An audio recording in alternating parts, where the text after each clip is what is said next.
حضور غوث پاک کے تمام ولیوں کے، تمام اولیاء کرام کے یہ سردار ہیں، اور مرتبہ اور مقام یہ ہے کہ آج بھی اگر انہیں پکارا جائے تو اللہ کی دی ہوئی طاقت سے یقیناً آپ مدد فرماتے۔ آپ کا ایک فرمان ہے، آپ نے فرمایا کہ جو میرا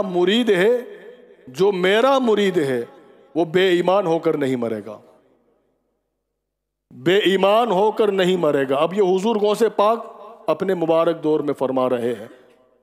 اس دور کو بھی سامنے رکھیے۔ آج کل جو دکانداریاں جو کھلی ہوئی ہیں بہت سی جگہوں پر، اللہ ماشاءاللہ کچھ اچھے لوگ بھی ہیں، مگر سرکار غوث پاک نے ایک طرف یہ توجہ ہمیں دلائی کہ اگر کوئی خاندانی پیر نہ ملے تو اس سے صرف اتنا کہہ دینا کہ میں غوث پاک کا مرید ہوں، تو وہ بھی بے ایمان ہو کر نہیں مرے گا۔ یہ دجالی دور میں جو ہم اور آپ جو گزر رہے ہیں، اس دور میں کہ آج کل تو بالکل آپ دیکھیے اتنی بے حیائی اور اس قدر پرفتن دور ہے، مگر غوث پاک اپنے دور میں یہ کہہ رہے ہیں کہ میرا مرید بے ایمان ہو کر نہیں مرے گا۔ ایک شخص نے عرض کیا کہ سرکار اگر کسی کو یہ موقع میسر نہ آئے آپ کے ہاتھ پر ہاتھ دینے کا، آپ نے فرمایا کہ میرے بعد میرے سلسلے سے وابستہ ہو جائے۔ فرمایا کہ اگر یہ بھی موقع نہ ملے، آپ نے فرمایا کہ اتنا کہہ دے کہ میں غوث پاک کا مرید ہوں، تو وہ بھی بے ایمان نہیں ہو سکتا، اس کے ایمان کے بھی ہم ضامن ہے۔ آپ کے پاس ایک شخص حاضر ہوا، عرض کرنے لگا کہ حضور میں نے خواب میں دیکھا ہے کہ میرے والد اس وقت جو ہے وہ عذاب میں مبتلا ہیں، آپ کرم فرمائیے۔ آپ نے یہ فرمایا کہ کیا تیرے باپ نے ہمارے گھر کا کبھی لنگر کھایا تھا، ہمارے گھر کا کبھی کھانا کھایا؟ وہ کہنے لگا حضور یہ شرف اسے حاصل نہیں ہوا۔ آپ نے مراقبہ فرمایا، آپ نے فرمایا کہ کبھی وہ ہماری محفل میں آ کر بیٹھا تھا؟ عرض کرنے لگا کہ حضور یہ موقع بھی اسے نہیں ملا۔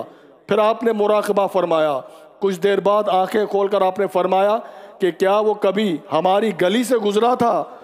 وہ عرض کرنے لگا کہ حضور راستہ یہی تھا، آپ کی گلی سے وہ گزرا۔ آپ نے فرمایا کہ جا، رب نے اس کی مغفرت کر دی۔ کہ کوئی ان بزرگوں کی گلیوں سے اگر گزر جائے اور محبت جو ہے ان کے بچوں میں بھی اگر ان بزرگوں کی ہو، تو یہ اللہ تعالیٰ نے یہ مقام ان کو دیا ہے کہ وہ اپنے رب سے بخشوا لیتے ہیں۔ تو حضور غوث پاک نے جو پہلا جو ارشاد فرمایا کہ کیا اس نے کبھی ہمارے گھر کا کھانا کھایا ہے، میں اس پر بھی توجہ دلاؤں گا۔ آپ نے فرمایا کہ کیا اس نے کبھی کھانا کھایا ہے ہمارے گھر کا؟ اس سے کیا مراد؟ آج بھی ہم 11ویں شریف کی جو نیاز کھاتے ہیں نیاز، کچھ لوگوں کی شاید یہ ذہنیت ہوگی کہ یہاں پر جو ختم قادریہ میں لوگوں کو اس لیے جو ہے کھانا رکھا جاتا ہے کہ لوگ ختم قادریہ میں آئیں۔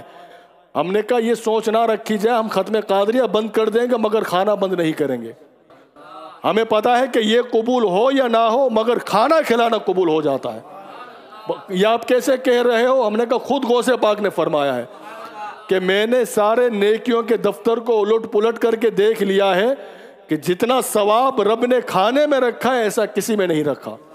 تو آج جو 11ویں ہو رہی ہے اور پھر یہ ختم قادریہ ہے نا، نسبت ہے، ہم حضور غوث پاک سے نسبت رکھتے ہیں۔ ایک اور بات عرض کروں، اگر کوئی شخص آئے یہ سوال پوچھتا ہے کہ روزے کا کفارہ کیا ہے، تو ہم اس کو یہ نہیں کہیں گے کہ آپ اب ختم قادریہ پڑھیں۔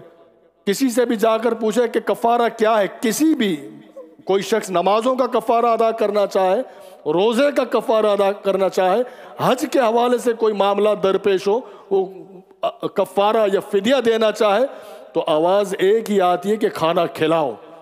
یہ آواز نہیں آتی کہ اب ختم قادریہ رکھیں یا ختم خواجگان رکھیں، نہیں۔ تو ہمیں سمجھنا چاہیے یہ بزرگوں کی تعلیم ہے۔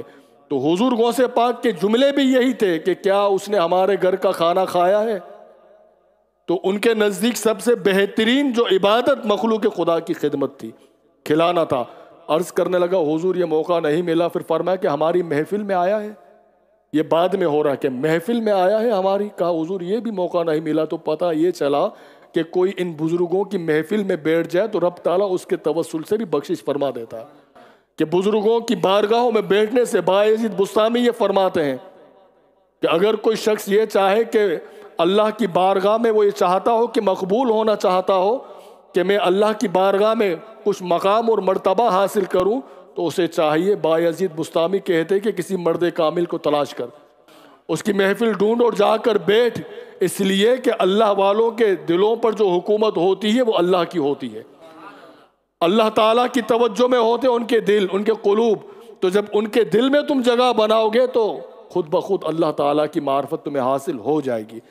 تو حضور غوث پاک تو ان سب ولیوں کے سردار ہیں، آپ تو ان تمام اولیاء کرام کے سردار ہیں، اور یہی وجہ ہے کہ آج بھی ہماری زبان پر یہ نام رہتا ہے کہ یا غوث المدد، یا غوث، ہم یہ کہتے ہیں یا غوث المدد۔ لوگ کہتے ہیں کہ یہ کہاں لکھا ہے، وہ کہاں لکھا، ہم نے کہا یہ تم جا کر تلاش کرو کہاں لکھا ہے، مگر ہمیں اتنا پتہ ہے کہ یہ کوئی شرک نہیں ہے، یہ کوئی بدعت نہیں ہے، یقیناً یہ ہمارے بزرگوں کا دیا ہوا یہ وظیفہ ہے کہ جب بھی مشکل آئے تو غوث پاک کو پکارو، اللہ تعالیٰ ان کے صدقے میں یقیناً کرم فرماتا ہے، اور اللہ کی دی ہوئی طاقت سے یہ مدد فرماتے ہیں۔